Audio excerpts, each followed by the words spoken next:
Assalamualaikum warahmatullahi wabarakatuh. Salam sejahtera buat kita semua. Salam, Om Swastiastu, Namo Buddhaya, salam kebajikan. Balik lagi di channel YouTube Afif Safif, pakar bola mengomentari sepak bola dengan kebahagiaan. Sebahagia kita menjalankan puasa di bulan Ramadan ini. Semoga ya amal ibadah kita diterima di sisi Allah dan mendapatkan pahala dan berkah di bulan Ramadan yang berlimpah ini. Oke? Hari ini gua akan bahas, tentunya ada dua pembahasan yang akan kita diskusikan di sini. Yang pertama adalah match Derby Madrid yang tersaji di 16 besar Liga Champions antara Real Madrid yang mengalahkan Atletico dengan skor 2-1 di Santiago Bernabeu. Ya, jadi apa saja yang terjadi di match tersebut dan kira-kira apa yang bisa kita ulas, apa yang bisa kita diskusikan, nanti gue akan bahas. Dan tentunya gue akan mempreview atau memprediksikan Barcelona yang akan bertandang ke Portugal di Benfica. Ya, Barcelona akan berhadapan dengan Benfica, tim yang juga menjadi title contender di Liga Portugal. Ada tim yang 8 pertemuan terakhir belum pernah kalah. Oke? Let's go. Kita review, tapi sebelumnya jangan lupa absen-absen dulu dari Sabang sampai Merauke, dari seluruh Indonesia dimanapun kalian berada. Semoga dalam keadaan sehat walafiat. Yang belum kerja segera mendapatkan pekerjaan, yang lagi sekolah atau kuliah segera mendapatkan nilai yang bagus hingga diterima di universitas atau kantor yang kalian inginkan. Yang temannya masih nyangkut utang, semoga utangnya dibayar sama temennya. Ya, lumayan buat lebaran. Nah, intermezzo sedikit aja. Sebelum kita ke pembahasan, gue mau nanya sama lu. Buat kalian nih yang nonton YouTube gua, ya pakar bola, dan tentunya kalian karbol mania nih. Gue mau nanya, lu nonton YouTube gua itu sebenarnya pengikut gua dari mana sih? Subscriber gua dari mana? Ya, apakah lu subscriber lama gua di saat gua masih bahas konten timnas, atau dari dulu gue sering ngerosting, lu stay gitu, lu nggak pindah-pindah tetap sampai sekarang? Atau lu orang yang ngeklik dari link Instagram gua gitu, atau ngeklik link dari Twitter gua, dari X gua, atau kalian adalah orang yang dari TikTok? Karena gua ngerasa komen-komen kalian itu masih nyambung dengan tweet gua di X, dengan postingan gue di Instagram. Tapi orang-orang TikTok gua belum ngeliat nih. Coba deh kalian absen deh, Bang. Gua nonton lu dari lu ngerosting, atau gue emang kenal lu sebagai stand up comedian, gue ngikutin perjalanan lu sampai lu bahas bola, gue ngikutin lu, makanya gue subscriber lama lu. Atau gue ngeklik nggak sengaja dari YouTube lewat beranda, atau gue ngeklik dari Instagram, dari X, Bang, gitu kan, gue kenal lu dari X, jadi kita bahas bola, La Liga dan timnas kayak gitu. Karena gue belum ngerasa beneran orang-orang di TikTok tuh hidup beneran gitu. Karena nggak nyambung kalau posting di TikTok, postingnya apa, di komennya apa, nggak nyambung. Coba di sini ada yang dari TikTok ya. Oke, silakan di absen dan langsung saja. Sesuai dengan prediksi pakar bola, Real Madrid menang dengan skor 2-1, skor tipis 2-1. Boleh kalian putar lagi video gue sebelumnya, gue mengatakan Madrid menang tipis dengan skor 2-1. Langsung gue review singkat aja nih, padat nih. Kenapa Real Madrid bisa menang? Intinya adalah Real Madrid bisa melakukan apa yang dilakukan oleh Atletico Madrid, yaitu bertahan. Dan Real Madrid punya hal yang tidak bisa dilakukan oleh Atletico Madrid, yaitu menyerang dengan melakukan kreativitas di lini tengah. Ya. Itu yang terjadi. Real Madrid punya solusi ketika Bellingham tidak bisa bermain. Dia memiliki Brahim Diaz yang ternyata dia memiliki kemampuan melewati 1-2 pemain, walaupun masih kasar, walaupun belum licin-licin banget, tapi lewat. Itu yang terjadi. Kalau kalian sadar, kalian aware di peluit awal babak pertama, ya, ketika beneran baru dibunyiin prit, apa yang dilakukan Atletico Madrid? Ke belakang semua 8 orang. Apa yang dilakukan Madrid? Direct. Yang mana kesimpulannya, artinya adalah Madrid memang menginginkan gol cepat. Madrid memang menginginkan unggul terlebih dahulu. Setelah unggul, ya udah kendor sekendor-kendornya nggak apa-apa, kita turun sedalam-dalamnya nggak apa-apa. Dan akhirnya apa yang terjadi, dengan jarak yang terlalu jauh antara midfielder dari Atletico dan back dari Atletico, membuahkan hasil yaitu gol dari Rodrigo, yang mana umpan dari Federico Valverde lalu bisa dilesatkan oleh Rodrigo dengan kaki kiri, yang menurut gue golnya keren sih. Ini gol bagus-bagus semua ya, kecuali gol Brahim Diaz itu sebenarnya ada sedikit, ya udahlah nggak usah dibahas itu. Nah, lalu apa yang terjadi ketika Real Madrid unggul 1-0? Ya udah pasti berpragmatis. Ya, kalau udah 1-0 intinya kita menang nih secara game, turun semua, mulai mendominasi Atletico Madrid. Dan akhirnya Atletico Madrid menemukan cara untuk mencetak gol melalui kaki Julian Alvarez, yang menurut gue ini gol terkeren di match tadi. Nah, setelah itu di babak kedua Real Madrid akhirnya bisa kembali unggul melalui kaki dari Brahim Diaz, liak-liuk di kotak penalti melewati satu pemain. Gue juga kayaknya ngelihat itu ngegoceknya nggak sengaja karena sama-sama jatuh, tapi yang jatuh lebih parah itu pemain si Atletico Madrid, Jimenez, dan akhirnya bisa dilesatkan ya, walaupun si Oblak nih agak sedikit kalingan Vini. Nah oke, sekarang kita pada ke intinya. Intinya Real Madrid bisa melakukan apa yang dilakukan oleh Atletico Madrid, yaitu bertahan ya. Ini kan gue bilang adu sabar, adu nggak mau megang bola. Siapa yang mau megang bola terlalu lama gitu, itu bisa buat kesalahan. Nah,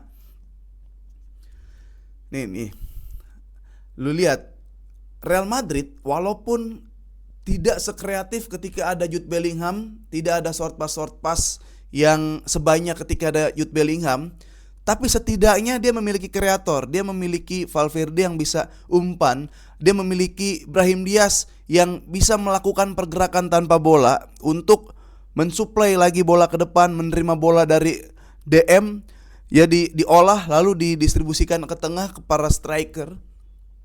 Setidaknya ada satu kreator di situ. Berbanding terbalik dengan Atletico Madrid, mereka bermain 4-4-2. Madrid bermain 4-2-3-1 lah. Duanya DM, si Chua Camavinga itu ada di DM deep banget, dia itu jadi back bahkan. Biar Brahim Diaz di depan. Nah, ini guys. Harusnya gue ngelihat jeli sih ya. Atletico Madrid kenapa dia tidak bisa mencetak gol di babak kedua, bahkan hampir nggak ada satu peluang pun.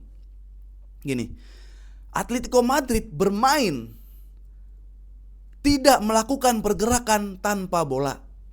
Ketika teman memegang bola, ketika teman menguasai bola, tidak ada pemain Atletico Madrid yang melakukan pergerakan tanpa bola atau mencari ruang, mencari space kosong untuk menerima bola.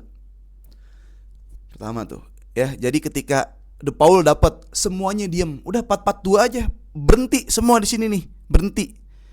Ya, jadi ketika orang yang memegang bola itu tidak mendapatkan opsi passing, orang tersebut ini harus melakukan pergerakan lagi. Harus dribble dulu sampai ngelihat temennya siapa yang bisa dipassing. Karena temannya semua diem. Jalan lagi De Paul ke kiri sendiri, ke kanan sendiri.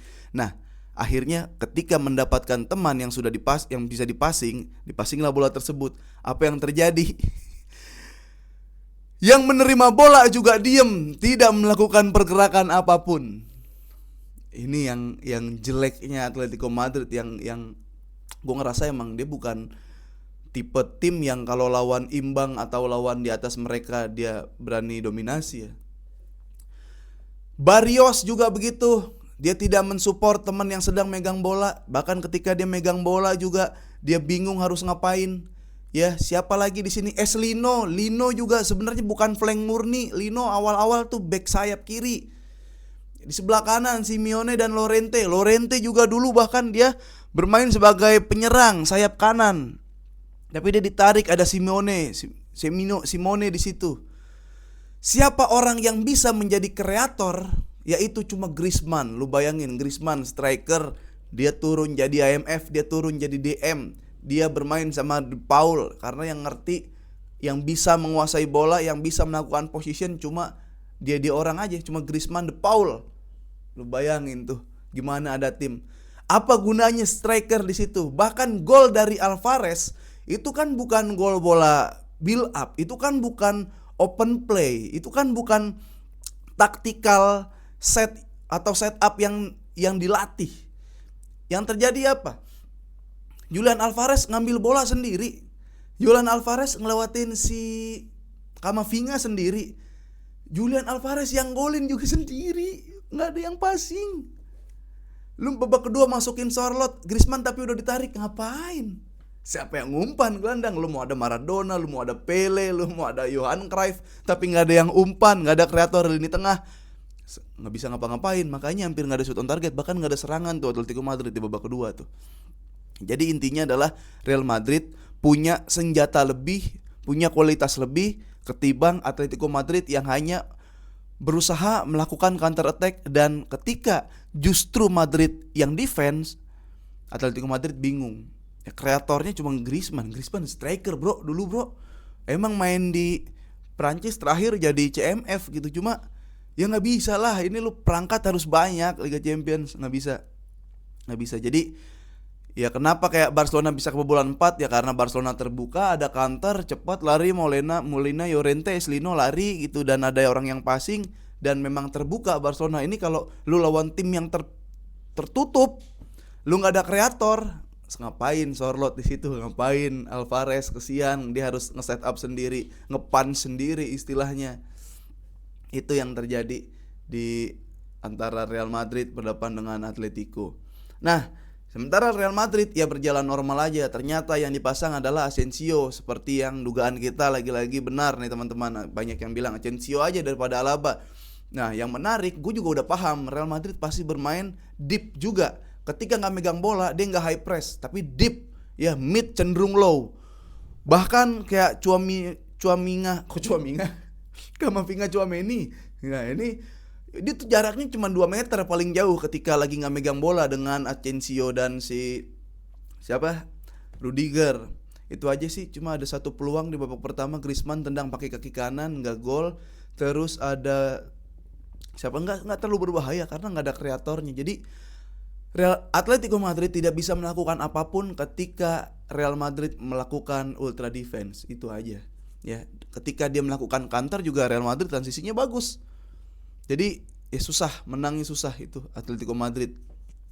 Ketika dia megang bola dominasi, temen nggak ada yang support, nggak ada yang melakukan pergerakan off the ball. Ketika dapat bola juga nggak bergerak lagi, pada nunggu. Kayak pemain-pemain yang legend, pemain legend kagak mau bergerak tanpa bola, nggak bisa Liga Champions gitu. Oke? Udah, sekali lagi selamat buat Real Madrid. Nanti jumpa lagi di Wanda Metropolitano ya. Mudah-mudahan ada kejutan. Entah, ya gue sih masih tetap feeling Madrid yang menang, tapi setidaknya berikan hal yang menarik yang disajikan untuk penonton lah gitu. Nah, ayo guys, sekarang Barcelona berhadapan dengan Benfica.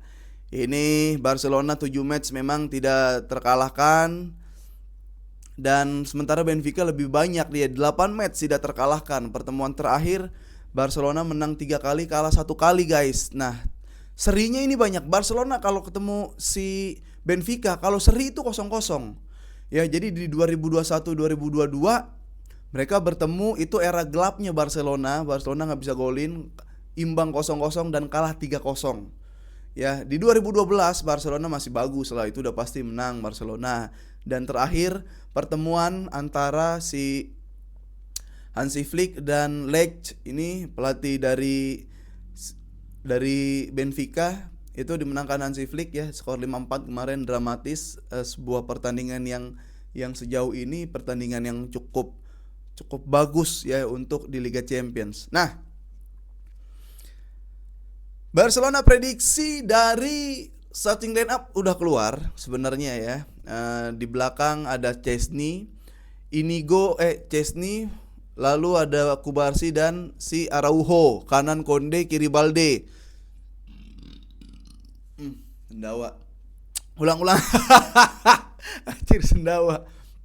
Ya, jadi Chesney, Araujo, Kubarsi, kanan si Balde, kanan Konde, kiri Balde, tengah harusnya ini De Jong, Kubarsi, Casado dan si siapa satu lagi? Pedri. Ini konsentrasi guys, udah mau buka soalnya bulan puasa. Nah di sebelah kanan ada flank yaitu Lamine Yamal. Harusnya gue pengennya langsung Olmo ya. Sebelah kiri apinya striker Lewandowski. Nah gimana nih menang nih? Lu alot sebenarnya kalau tim Portugal nih bikin alot gitu kan. Walaupun dulu mah kayak ketemu tim Portugal, ketemu Porto ya gampang gitu. Cuman kan dulu waktu ada Messi, waktu masih nggak gelap-gelap banget. Sekarang kan lagi struggle dan alot juga. Benfica alot ya, lu punya Otamendi belakang, entar Di Maria subsnya bagus, strikernya bagus, dan gue ngerasa juga Barcelona sepertinya nih pasti kebobolan. Walaupun ya mudah-mudahan Barcelona menang, tapi Barcelona kebobolan. Ya cuma kita lihat bagaimana mentality Barcelona ya, dia udah dapat belum? Kalau kualitas semua pemain sudah bisa terjaga, sudah bisa konsisten dan stabil, ya tinggal mentalnya gimana nih? Mental Barcelona di Liga Champions. Kalau udah mental dapat, tinggal kita cari lucknya. Kalau ada kualitas dan mental udah bagus tapi kurang beruntung ya kayak kemarin aja. Araujo kartu merah, ada kejadian-kejadian aneh tiba-tiba menimpa Barcelona. Mudah-mudahan nggak kayak gitu. Nah, gue sendiri ya gue berharap sama lini tengah Pedri karena sudah diistirahatkan kemarin lawan Sociedad, sudah istirahat. Pemain-pemain yang ditarik keluar harusnya bisa dengan kekuatan penuh bermain di laga ini. Ya harus menang karena ini bagannya nanti kalau menang tuh Barcelona ada Dortmund ya, Dortmund apa Leverkusen Bayern ya, ada Dortmund lah, Dortmund harusnya Barcelona ada Dortmund. Jadi kesempatan besar nih harusnya ada karena secara probabilitas lewat jurnalis voting Barcelona tuh masih di bawah Madrid. Jadi Madrid unggulan pertama memang Liga Champions, Barcelona di bawahnya. Jadi ya udahlah, kalau lu bisa menang Liverpool Madrid nih harusnya yang ketemu di final. Gue udah jauh aja lompat karena ya ngelihat kualitas kapasitas Barcelona sekarang. Nah, harusnya gitu ya prediksi gue. Mau Olmo belakang Lewa, kanan Lamine Yamal, kiri Rapinya, lalu ada si Pedri tengah dan Casado, belakang Araujo dan si Kubarsi, kanan Konde, kiri Balde, kiper Szczęsny. Yang gue pengen adalah Barcelona jangan sampai melakukan blunder. Jangan sampai ya, dia harus bisa meminimalisir kesalahan-kesalahan. Ya, karena apa? Karena kita udah bisa nih, kita udah tahu gimana caranya menciptakan peluang dan menciptakan gol. Bahkan ketika musuh ultra defense kita udah bisa neken di final third mereka dan kita bisa overload. Kadang-kadang ada opsi bola atas udah bisa, kadang-kadang passing Olmo Pedri berani spekulasi dari luar kotak penalti. Jadi minimalisir kesalahan. Offside trap ini yang bahaya nih. Kalau musuhnya tahu dia akan melakukan serangan melalui flank. Melalui flank, bahkan back sayap. Ketika flank mereka mulai melakukan inverted atau memperdalam menjadi extra striker, dia akan memberikan bola-bola daerah kepada flank. Jadi kepada back sayap nih. Kalau back sayapnya kenceng bahaya. Offside trapnya harus diperhatikan lagi, apalagi kalau yang main di belakang ini Araujo. Ya mau nggak mau Kubarsi harus berani mengkomandoi Araujo, karena menurut gua secara sistem atau kalau kita bermain defensifnya high banget, di atas banget, itu Kubarsi ini go harusnya. Tapi kalau misalkan ada Araujo, please banget Kubarsi ini harus tektokan koordinasi dengan Araujo. Jangan sampai telat turun, jangan sampai telat narik offset, bahkan juga Konde harus diperhatikan. Itu aja dari gua, prediksi Barcelona kebobolan tapi Barcelona menang ya, entah 2-1 atau 3-1. Oke. Coba kalian prediksikan match Barcelona berhadapan dengan Benfica. Sampai ketemu di match berikutnya, di konten berikutnya. Terima kasih. Jangan lupa jawab pertanyaan gua. Kalian nonton video gue ini dari mana? Apakah subscriber lama ataukah follower X atau Instagram gua atau TikTok? Gua nggak yakin sih orang-orang TikTok gua nonton di sini, karena gua ngerasa orang TikTok tuh gue nggak tahu dia beneran hidup apa enggak. Oke, gitu aja. Terima kasih. Vamos.